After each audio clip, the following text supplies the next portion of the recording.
mabuting balita ng Panginoon ayon kay San Juan. Papuri sa iyo, Panginoon.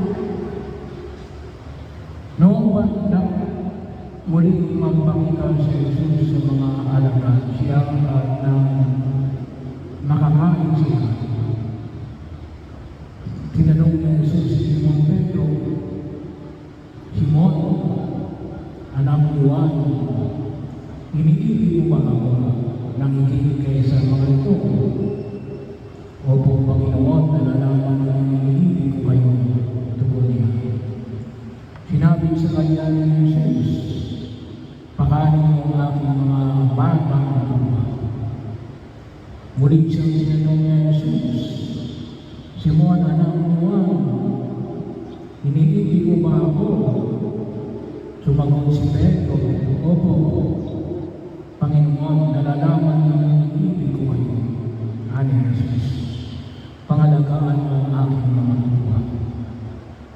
Pangatlo, ulit na tinanong siya ni Jesus, Simon, anak ni Juan, iniibig mo ba ako?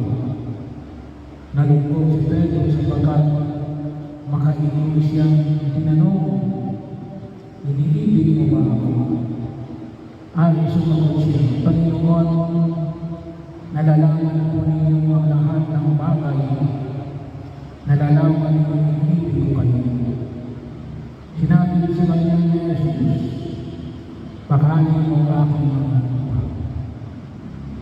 Tandaan mo, noong kabataan mo, ikaw ang magbibigis sa iyong sarili at lumalakad ka kung saan ibig.